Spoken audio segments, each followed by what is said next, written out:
নমস্কার, শুভ সকাল বন্ধুরা। কেমন আছেন আপনারা সবাই? আশা করি ভালো আছেন, আমরাও ভালো আছি। আমি সুপর্ণা, আমার এই ঘরে বাইরে চ্যানেলে আরও একটা নতুন ব্লগে আপনাদের সবাইকে স্বাগত জানাই। তো আজকে সকালটা একটু অন্যরকম জিনিস দিয়ে শুরু করলাম, যেহেতু সামনে গরম আসছে। ঠান্ডা ঠান্ডা জিনিস মানে পুদিনা পাতা।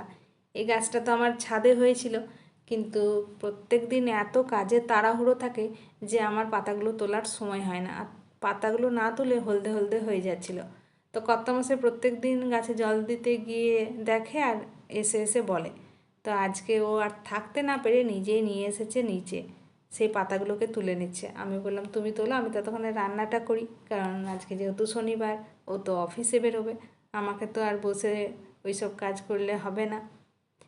তো যাই হোক, আজকে যেহেতু শনিবার, নিরামিষ দিনে কী আর রান্না করব, ভাবলাম একটুখানি পাঁপড় ভেজে নিই। আর ডালটা হয়ে গেছে, আর মিক্স ভেজের জোগাড় তো আগেই দেখিয়েছি, করে রেখেছি। মিক্স ভেজ রান্না হবে, কুমড়ো কুমড়ো একটু ডাঁটা ফাটা দিয়ে, আর চাটনি হবে, পাঁপড় তো ভাজলামই।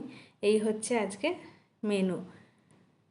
তো যাই হোক, আজকে সকালে মেয়ে বলেছিল, মা আজকে কিন্তু শনিবার খিচুড়ি বানিও না, কারণ গরম পড়ে গেছে। আমি বললাম হ্যাঁ, আজকে আমিও ঠিক করেছিলাম যে খিচুড়ি বানাবো না, আর বানালেও ডিনারে বানাবো। তো সে কারণে সকালে তো খিচুড়ি বানাইনি। আর এখন ব্রেকফাস্টে হচ্ছে চিড়ের পোলাও। এই কারি পাতাটাও ছাদে হয়েছে, সেখান থেকে নিয়ে এসেছি।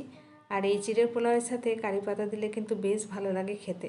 তো বাড়িতে যা যা সবজি ছিল মোটামুটি সব একটু করে দিয়ে দিয়েছি। আর সাম্বারে দিলাম একটুখানি জিরে আর সর্ষে, কারণ এর সেন্টটা না একটু ভালো লাগে। তো আজকে নিরামিষ দিনে কি আর ব্রেকফাস্ট বানাবো, কালকে তো পাস্তা বানিয়ে দিয়েছিলাম। তো বললাম চিড়ের পোলাওটাই আজকে বানিয়ে দিই, অনেকগুলো চিড়েও আছে। এদিকে আমার কর্তামশাই গাছটাকে একেবারে মুড়িয়ে পাতাগুলো সব তুলে নিয়েছে। দেখুন, এক ঝুড়ি আমার পাতা হয়েছে। চিড়ের পোলাও আমার একেবারে রেডি। আজকে একটু বেশি করেই বানিয়েছি, ভাবলাম তাড়াতাড়ি যখন টিফিনটা হয়ে গেল তখন কর্তামশাইকে একটু টিফিনে দিয়ে দেবো। তো মেয়েকে দিয়ে দিচ্ছি টিফিন, কর্তামশাই তো খেয়ে দিয়ে অফিসে বেরিয়ে গেছে। আমিও আমার কাজগুলো গুছিয়ে স্নানে যাব। তো মেয়ের যেদিন থেকে পরীক্ষা শুরু হয়েছে সেদিন থেকে তো তাড়াতাড়ি করে স্নান করে নিচ্ছিলাম। সে কারণে বাড়ির রোজকার কাজ ছাড়াও বাড়তি আরও কিছু পরিষ্কারের কাজ থাকে, যেগুলো কিন্তু হয়ে উঠছিল না তাড়াতাড়ি স্নানের জন্য। তো আজকে ভাবলাম যতই দেরি হোক, আজকে আমি সেই কাজগুলো করব, তারপরে স্নান করব। সে কারণে আজকে স্নান করতে একটু লেট হয়ে গেল। তো চলুন স্নানটা করে নিই। শীতকালে যেমন স্নান করার কথা ভাবলেই ভয় লাগতো, গ্রীষ্মকালে ঠিক তার উল্টো। মনে হয় যেন 4-5 বার করে স্নান করতেই থাকি, তাহলে একটু হয়তো ভালো লাগবে। আজকে অনেক লেট হয়ে গেল রে ভাত খেতে, একটু তাড়াতাড়ি খাওয়া দরকার ছিল। চলো খেয়ে নিই। আজকে কি কি মেনু হয়েছে সেটা তো দেখিয়েছি যদিও, তাও একবার বলে দিই। 5 মিশালি তরকারি হয়েছে ডাঁটা দিয়ে, পাঁপড় ভাজা দেখিয়েছি, ডাল হয়েছে, চাটনি, আর সাথে আছে টক দই। এই হচ্ছে আজকে আমাদের লাঞ্চের মেনু।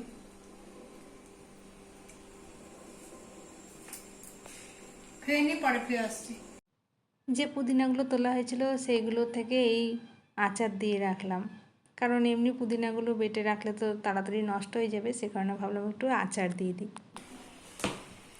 দেখো, ভাত খাওয়ার পর মেয়ে আবার ফল এনে দিল, নিজেও খাচ্ছে, আমাকেও দিয়েছে। নিশ্চয়ের মধ্যে লবণ পড়েছে। আবার আজকে কি ভাগ্যে লবণ পড়লো না। ভুলে গেছি, আমার তোমার কথা শুনে মনে পড়লো। মৌসুমি লেবুকে ওইরকম ভাবে খায়, দানা তুলে তুলে। আমি এটা অ্যাকচুয়ালি বাতাবি লেবুর ফিল আনার চেষ্টা করছি যদি। আচ্ছা, গুড আইডিয়া। চলো খাওয়া যাক, যখন এনেই দিল।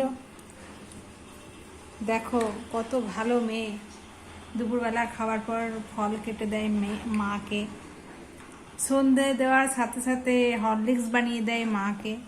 খুব ভালো মেয়ে গো, গুণের মেয়ে। এই কি অবস্থা তোমার? তুমি কি কি করছিলে তখন? কোন ধ্যানে ছিলে আগে বলো। খুলে দেখা যাক, এটা খোলো খোলো দেখি। আর খুলে কি দেখাবো, এই তো দেখো বাড়ছিলাম এই যে চাল আর ডাল। মানে তুমি মুখের মধ্যেও লাগিয়ে নিয়েছো রীতিমতো। ভগবান আমাকে শান্তি দাও, শান্তি দাও, ভগবান শান্তি দাও। এ কি হলো আমার আজ? কি করতে চাইছিলে আপনি? এটা তো বাড়তে চেয়েছিলাম, আর কিছুই করতে চাইনি, একটু ছেড়েছি বাস। গুড ইভিনিং বন্ধুরা, অনেক দিন পর কর্তামশাই আজকে নিয়ে এসেছে গরম গরম চপ। তো একটুখানি চপ মুড়ি খাওয়া হবে। মুড়িটা মাখার আগে ভাবলাম চপটাকে একটু ভেঙে নিজের মুখে দিই, তাহলে মুখটাও চলবে, মুড়িটা মাখতেও ভালো লাগবে। চোখের সামনে প্রিয় জিনিসটা থাকবে আর খাবো না, এটা ঠিক হয় না। আর এই চপ মুড়ি খাওয়ার স্বাদই তো আলাদা। দেখো বন্ধুরা, আজ সকাল থেকে আমার কাজ বেড়েই চলেছে। দেখো কি অবস্থা, এই যে দেখছো, সকাল থেকে আজ আমার এই হয়ে যাচ্ছে। আমার আজকে কপালে কি যে দুর্গতি নাচছে নিজেও জানি না। ভাবছি যত কাজ কম করব না, কিছুতেই হচ্ছে না। এতটুকুই তো ঠিকঠাক ছিল, এরপর তো দেখেছি আমার ঘুম পেয়ে যাচ্ছিল। দেখো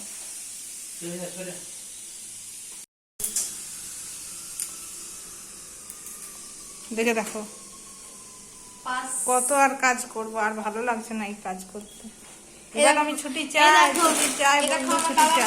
ম্যাগি এনে দিয়েছে মা না বলার পরে। এটা হচ্ছে আমার বাবার ভালোবাসা। আচ্ছা, কিছু ভালো খাবার জিনিস এনে দিলে বাবার ভালোবাসা। মায়ের বুঝি কিছুই নেই। আর এই দেখো আমার মা কিন্তু হরলিক্স আনতে বলেনি, হরলিক্সটা শেষ হয়ে গেছিল, এটা আমার বাবা জানতে পেরে গেছে। চলো রাখো। আজকে তো সকালে বলেছিলাম যে ডিনারে খিচুড়ি বানাবো, তারপরেও ভাবলাম যে ডিনারে খিচুড়ি বানাবো না, রুটি বানিয়ে নেবো। কিন্তু যখন ঘড়িতে 9টা বাজে তখন মনে হচ্ছে যে না, খিচুড়ি বানালেই ভালো হয়। তো শেষে এত তাড়াহুড়ো করে কি করে বানাবো, ভাবলাম প্রেসারে বসিয়ে দিই। আর প্রেসারে বসিয়ে বেশি জল দেওয়ার ফল তো দেখালামই যে কী কাণ্ডটাই না হয়েছে। যাই হোক, খিচুড়িটা মোটামুটি ঠিকই হয়েছে। তো একটুখানি সাম্বার দিয়ে নিলাম, কারণ এই সাম্বারটা শেষে না দিলে খিচুড়ির আসল টেস্ট পাওয়া যায় না। তো খিচুড়িটা আজকে পাতলাই হয়েছে, মেয়ের তো পছন্দ, তার মধ্যে আজকে আবার কোনো সবজি দিইনি, আজকে মেয়ের তো বেশ পছন্দ হবে। আর খিচুড়ির সাথে আছে সকালে পাঁপড়টা ভেজে রেখেছিলাম, আর তরকারিটাও সকালে যে বানিয়েছিলাম সেটাই। তো আজকে ডিনারটা তো জমে গেল। খাওয়া দাওয়া কমপ্লিট করে রান্নাঘরের তো ওই অবস্থা হয়েছিল, সেগুলো সব পরিষ্কার করে যেসব জিনিস এনেছিল সেইগুলো সব তুলে রেখে এই সবেমাত্র কাজ কমপ্লিট হলো। তো ভাবলাম ভিডিওটাও এন্ড করে নিই, কারণ সময় হয়ে গেছে রোজকার মতো ভিডিওটা এন্ড করার। তো চলুন আজকের মতো ব্লগটা এই পর্যন্তই রাখছি। আজকের এই ভিডিওটা আপনাদের কেমন লাগলো কমেন্টে জানাবেন, আর ভালো লেগে থাকলে কিন্তু একটা লাইক করবেন, আর আমার নতুন বন্ধুরা চ্যানেলটাকে সাবস্ক্রাইব করে দিয়ে আমার পাশে থাকবেন। আবারও খুব শীঘ্রই ফিরে আসবো নতুন একটা ব্লগ নিয়ে। আপনারা সবাই সুস্থ থাকুন, ভালো থাকুন, সাবধানে থাকুন। দেখা হবে খুব শীঘ্রই পরের একটা ব্লগে। Bye, good night.